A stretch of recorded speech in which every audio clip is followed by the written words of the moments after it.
I know that you're probably thinking that this is a clickbait video, which is only partially true. Let me tell you why. You see, I did start planting corn and beans for that matter in January. I got kind of bored here on campus, so I planted Cornelius. He's been out of the ground for about a week. Arthur, also been out of the ground around a week.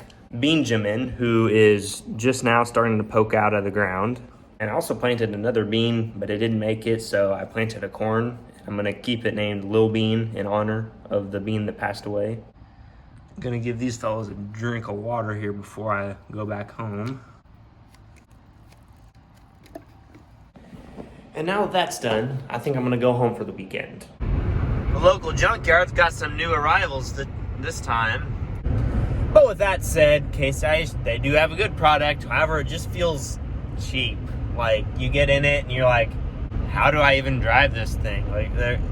And especially the shifters in the quad tracks, it's basically a screwed up shifter like from a 1460 combine. It's weird, and whoever designed that should be taken out back to factory and relieved, given an early retirement, if you will.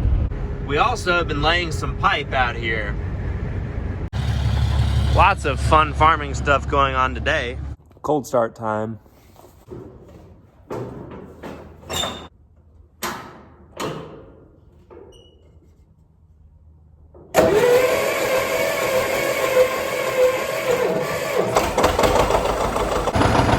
I just got to go get my 6-row planter real quick, and then I'll be able to get off this freezing tractor. Yeah, I would do a lot of things for a cab right now. It's about 30 degrees. It's kind of chilly, but we made it on the highway, made it back home. We're in the driveway right now, but yeah, a little bit cold. The reason behind me freezing my head off for 25 minutes was so I could get my planter over here and attempt to get this Jamison top drive system put on this planter this week, and maybe sort out how I'm going to mount my monitor and power the monitor, because there's a small problem. This tractor is 24 volt positive ground, and the monitor, the lights, like literally everything else you could want on a tractor is 12 volt negative ground. So I'm not really sure how that's going to work out. Hello, puppy. Woof. Dad is gonna blow the combine off in the garden. He's not hurting anything because it's just froze up. Dad's back in the combine, and if you couldn't hear, I am struggling to get this top drive system put on. This one's a doozy. I have bad news. I just got off the phone with Bob Jamison, the guy who actually makes these drives, and he says that the mounting plate here for like a 6-row drive is different than it is for an 8-row, which is what I got this system off of. But there's also good news. He also says that I can meet him somewhere in Iowa and exchange my drive for a brand new one for not a whole lot of money. And then I will actually have something that's right and isn't engineered a little bit. I say engineered as in cut to fit. But next week, probably, there's going to be a road trip into Iowa with this deal, or maybe the week after next, but it doesn't matter. But I'm going to be going into Iowa to do a little swapperoo, and this video is kind of a bust. Got all excited over nothing, and I even drove this silly thing in the cold for half an hour trying to get this planter over here and get this swapped in.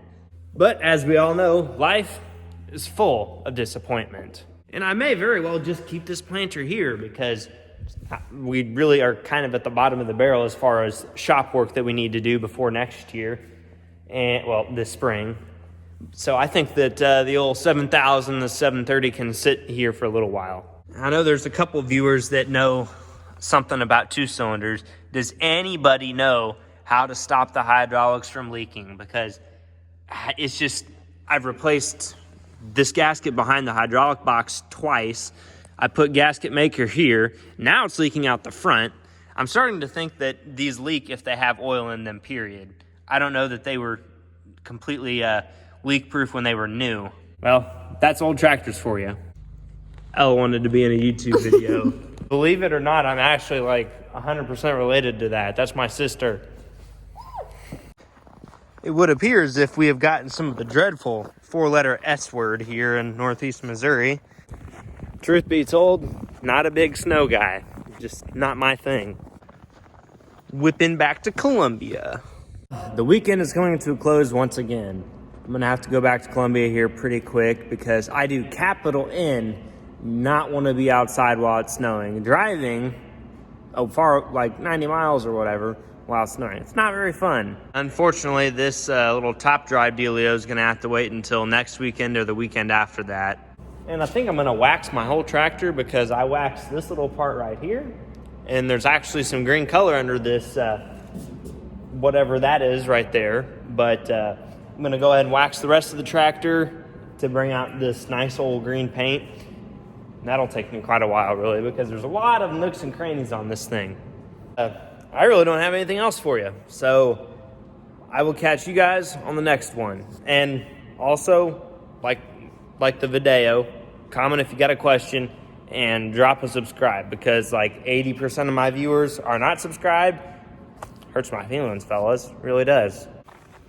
Yeah, it's like 0 degrees out right now, and you walk outside from the house and you're like, it's cold, man. But once you're out here for a couple minutes, you get used to it.